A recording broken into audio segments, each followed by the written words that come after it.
What's up, guys? I bought a Charvel. Here we go.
Does the whole 80s hair band, hair metal thing pretty awesome too.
Alright, so here's a better look at the pedal board that I'm using. This is essentially what I use live. This and obviously with the Mark V that I use live. The only difference between what you heard in this video versus what I use live is that this video I was using my Splon 412 with a whole bunch of mics on it, and those mics are going into this little Alesis Multimix 16, I believe is the model of that mixer. So anyways, got the Bad Horsey tube, Ernie Ball volume pedal, going to a turbo tuner. Also got the Line 6 G30 wireless. I've had that for a long time. Thing is just rock solid. I love it. Eden Austin Overdrive, absolutely my favorite pedal ever. TC Nova Flashback, which is a really cool unit. I've got this, if you notice, it's got this piece of tape on here, and that's to prevent it from going over to the loop. My foot accidentally, at one of our shows, before I taped it down, my foot accidentally hit that, the delay mode knob, and kicked it over into the loop setting, which apparently mutes the whole sound. So I was sitting there like just on stage just trying to figure out why I didn't have any sound, and we took a quick break after that song to try and troubleshoot, and it turns out that when I turned off the effects loop, everything came back, so I knew it was something in the loop. Decimator, never had any kind of problems out of that. Hardwire Reverb, never had any problems out of that.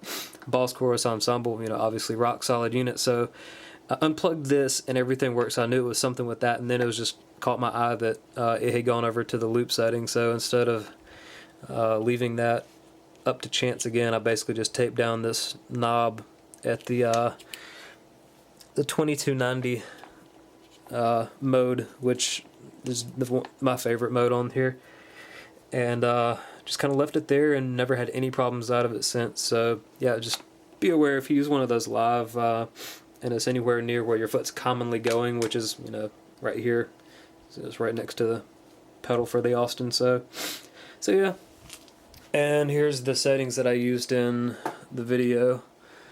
Clean channel. Oh, come on, you're not going to focus on me. Come on, right here. Okay.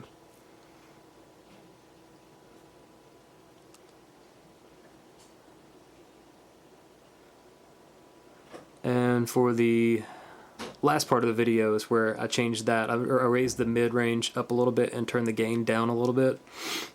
I left the mode and everything the same.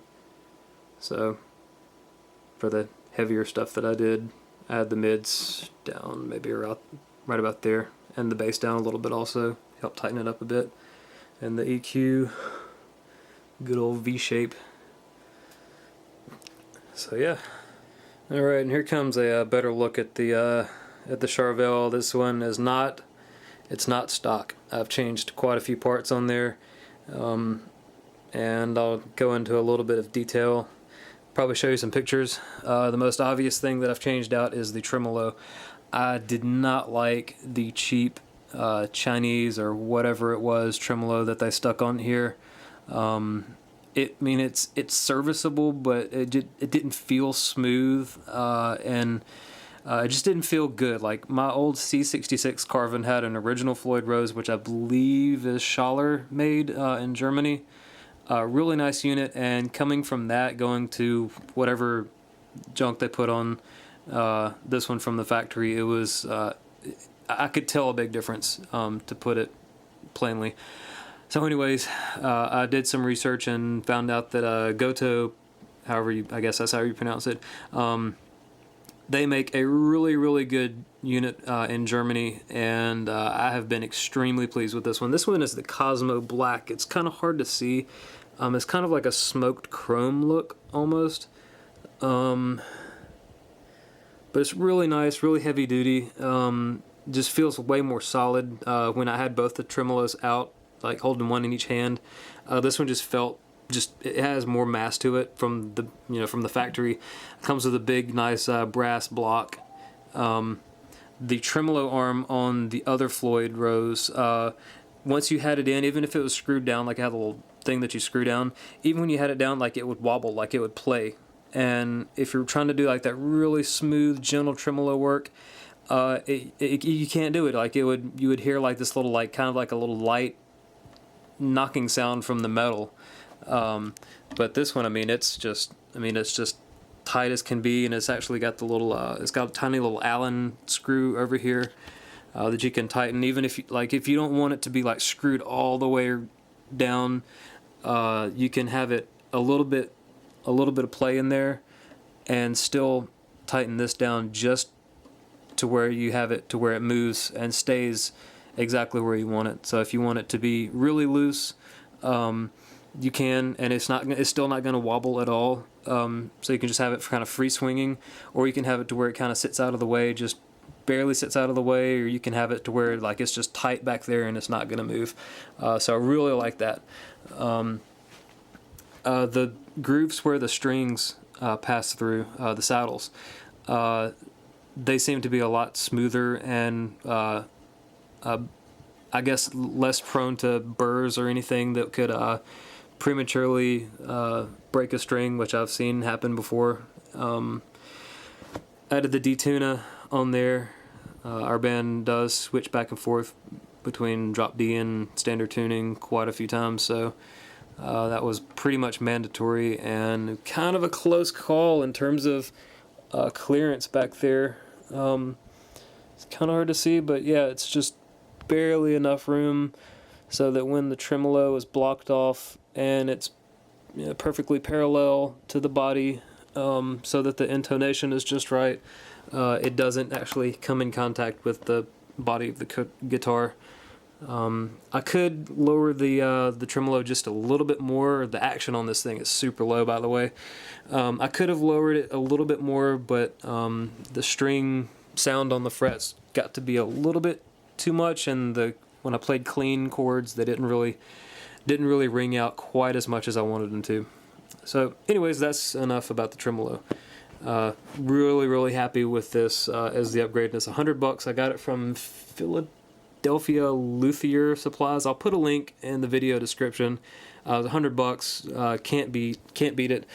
However, the tremolo block that came with this from the factory was too big in terms of like the length, so it kind of protruded out a little bit from the back of the guitar, so I couldn't get the block, or I couldn't get the plate back on there. They do sell shorter ones, but The 42, I think, millimeter block is the one that comes from the factory. So what I did, I got in contact with Adam from FloydUpgrades.com. I had a brass block from him on my C66. I really liked it. I think it made a difference in the sound in terms of just the overall kind of resonance with the sound. It's not a big difference, but I can tell. Even going from the brass block that came with the Gotoh to this one, I could tell the difference. So anyways, I've got that on there. It's a 37 or 38.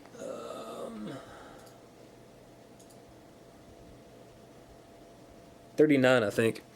And the reason it fits is because there's a shim between the block and the back plate of the tremolo.